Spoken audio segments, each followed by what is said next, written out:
Well, we sure couldn't have John Rivers in the house without having him in the kitchen. We're so glad to have you here in the kitchen with us.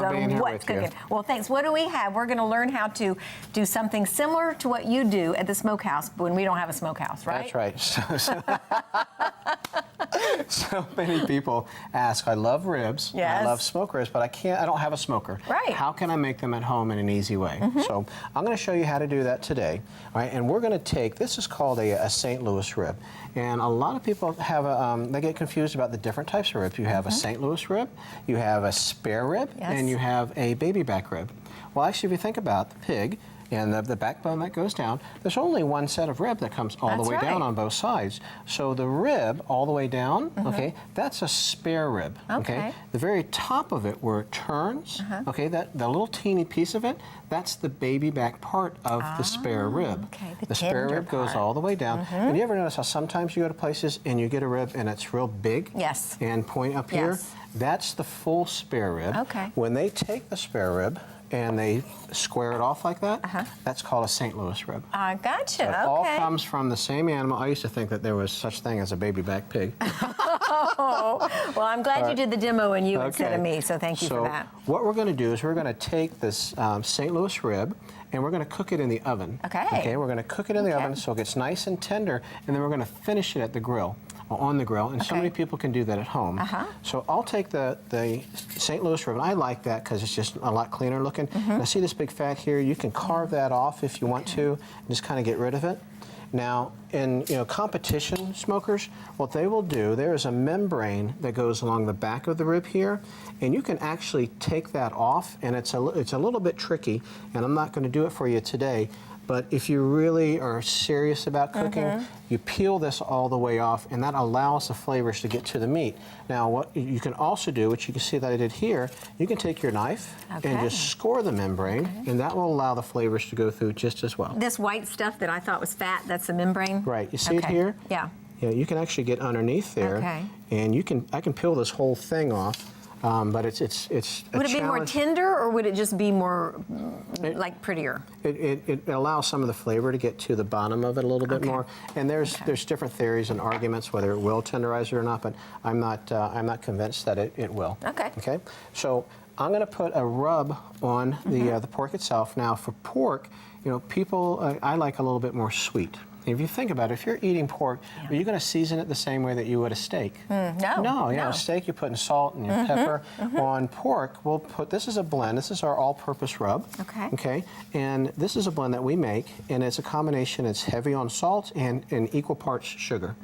And so the sugar on pork does so well, it just makes it sweet. So I'm going to put the rub on it. And the salt is a tenderizer, right? Wouldn't it help it to become more tender? Absolutely, especially if we allow it to sit. Now, if you really want to, you can rub this the night before. Smells good. Yep, smell that? It's quite pleasant. I can smell it right here. It smells delicious. What's the seasoning? We got sugar, salt, and this black stuff. Got some black pepper. Yes, this is a secret ingredient we bring in. Okay, called pepper. This is black pepper. Okay, and it's got a little granulated garlic, a little cayenne in there. Okay, here we go. It's got. I put a little on the back, not a whole lot, because you want to be able to actually taste the meat, and you don't want it to be overpowered with the rub itself. Okay. Now, how long do you have to leave the rub on there? You really don't. You can actually put this right in if you'd like to. If you want to wrap it up and let it sit overnight, you can do that too. And that salt will take out some of the natural juices of the pork or the beef or whatever you have it on, and that certainly is a good thing for it too. Okay. You don't have to. You can take this. Now, what I'm going to do is I'm going to put it in the oven at 350 degrees. Okay. And when I do that, I can put it in here now. If you really want to infuse some smoke flavor, okay, you're going to pick up some that's, a lot of times it's natural in a barbecue sauce. Okay, and I'm going to put dab it just a little bit on before I put it in there. If you really want smoky, I'm not a fan of it, but you can get the imitation smoke. You're not a fan of smoke? Of imitation smoke? Sorry. I'm a purist. I thought you would like the smoky taste. You think I know? Yes, I would. Yes. No, imitation smoke is a liquid. And it's not natural, but we don't like anything not natural. When you take not at all, not at all. And sometimes you get a lot of that in the barbecue sauces, and you can taste that smoky flavor. And I promise you, it wasn't smoke. Wow. Now, the important thing is you want to wrap it really tight. You can either wrap it individually or take the whole thing and just seal it. and that's going to allow all the moisture to stay on the rib itself while it's baking. Okay. Do you know what I love about you? You don't mind giving us all of these secret recipes. They're not really secret. No. You share with us. Thank you for that. I didn't even know you were supposed to do that. I cook ribs many, many times at my home, and I've never done this. So now I'm going to know how to do it. I'm so excited. Yeah, that's part I think about being Southern. Yeah, we you share. You're willing to share. Yeah, Absolutely. we do. All right, so I'm going to take this. No offense to the Yankees out there, right? Not at all. I'm sure they share too. Yeah, I'm sure they They're do. working on it. And I'm going to put this in the oven at 350 for actually probably about 3 hours or so. Wow. 2, 3. You want it to be super moist. Okay. And when you take it out now, personally, if I'm not in a hurry, I'll knock it down to about 2 1/4. And you don't have to flip it. We're going to just keep it in there at 350 for 3 hours or 2 1/4. Yeah, about 2.5 hours, somewhere in there. I'll knock the temperature down and just let it go slow in there, and it just really allows it to get nice and moist. Okay. So we're going to put this one in. Okay. Through the magic of television. We're going to do some television magic for you, viewers. You distract them over there, Barbara. I'm going to distract them. Don't look. Look right here at me. All right. We're going to take one out. How about I put this over here? Okay, thank you. You want to put it in our oven? Sure, as well. Or do you want to take it home? Happy to leave it with you Probably going to guys. take it home and have it for dinner tonight. Okay. Now here's a really important part. Now we're going to take it. You want that real charred flavor that you get from a traditional barbecue place. Now, what I'm going to do is when this comes out, okay, it's got a little bit of sauce on there.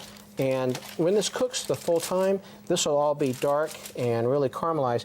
I'm going to put a little bit more sauce on there, and I'm going to do a technique that's called flashing.